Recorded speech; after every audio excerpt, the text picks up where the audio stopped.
Guys నా పేరు విష్ణు. నేను ఒక బీటెక్ ఫైనల్ ఇయర్ స్టూడెంట్ ని అండ్ నేను మీకు ఈ రోజు చెప్తున్నా, బీటెక్ జాయిన్ అయ్యి మాత్రం మీ టైం ని అస్సలు వేస్ట్ చేసుకోకండి. మన ఛానల్లో డిప్లొమా గురించి, ఇంటర్ గురించి, వాటిలో ఉండే బ్రాంచెస్ గురించి, బెస్ట్ కాలేజెస్ గురించి చాలా వీడియోస్ చేసాం. అవి మీరు కూడా చూసే ఉంటారు. అయితే నేను కూడా డిప్లొమా కంప్లీట్ చేసి బీటెక్ జాయిన్ అయ్యా. నేను పాలిటెక్నిక్ అయిపోయి బీటెక్ లో డైరెక్ట్ గా లేటరల్ ఎంట్రీగా సెకండ్ ఇయర్ లో జాయిన్ అయినప్పుడు మా క్లాస్మేట్స్ ని ఒక క్వశ్చన్ అడిగా, మీరు అసలు బీటెక్ ఎందుకు జాయిన్ అయ్యారు, ఈ బ్రాంచ్ ఎందుకు తీసుకున్నారు అని. 80% మందికి ఆ క్వశ్చన్ కి ఆన్సర్ తెలియదు. అయితే ఇప్పుడు బీటెక్ ఫైనల్ ఇయర్ లో ఉండి మీరు బీటెక్ జాయిన్ అవ్వద్దు అని నేను ఎందుకు చెప్తున్నాను అంటే, వీడియోని ఎక్కడ స్కిప్ చేయకుండా 2 నిమిషాల పాటు జాగ్రత్తగా వినండి. అదేంటి బీటెక్ చేయొద్దు అంటున్నావు, మరి ఏం చేయాలి అని మీరు అనుకోవచ్చు. సింపుల్ గా చెప్తా వినండి. ఇక్కడ ఉన్న మనలాంటి వాళ్ళని 2-3 కేటగిరీలోకి డివైడ్ చేద్దాం. ఫస్ట్ కేటగిరీ వచ్చేసి ఏదో ఒకటి చేయాలి కానీ జాబ్ మాత్రం రావాలి, సెటిల్ అవ్వాలి. ఇలా ఉన్న వాళ్ళు మాత్రం బీటెక్ చేయొద్దు. డైరెక్ట్ గా 10th క్లాస్ కంప్లీట్ అయ్యాక బ్లైండ్ గా పాలిటెక్నిక్ లో జాయిన్ అయిపోండి. పాలిటెక్నిక్ అయిపోయే లోపు మీరు ఖచ్చితంగా జాబ్ కొట్టగలరు, మీకు నిజంగా ఇంట్రెస్ట్ ఉంటే. ఇప్పుడు ఆ జాబ్ చేస్తూ బీటెక్ చేయాలా వద్దా అని అప్పుడు ఆలోచించండి. సెకండ్ కేటగిరీ వచ్చేసి గవర్నమెంట్ జాబ్స్ కోసం ట్రై చేసే వాళ్ళు. గవర్నమెంట్ జాబ్స్ కోసం ట్రై చేసే వాళ్ళు కూడా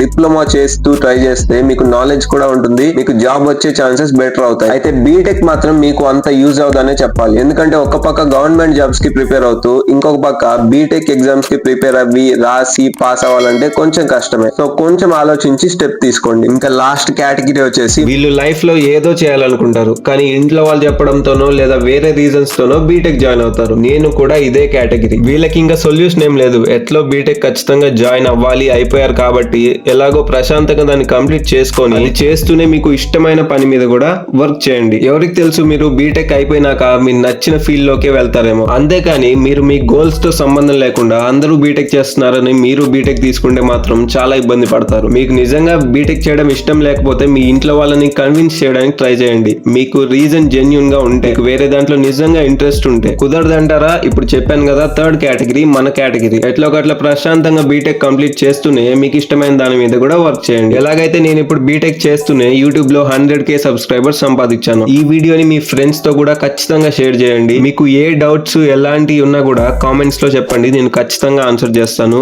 మరిన్ని వీడియోస్ కోసం మన ఛానల్ ని మాత్రం సబ్స్క్రైబ్ చేసుకోవడం మర్చిపోవద్దు.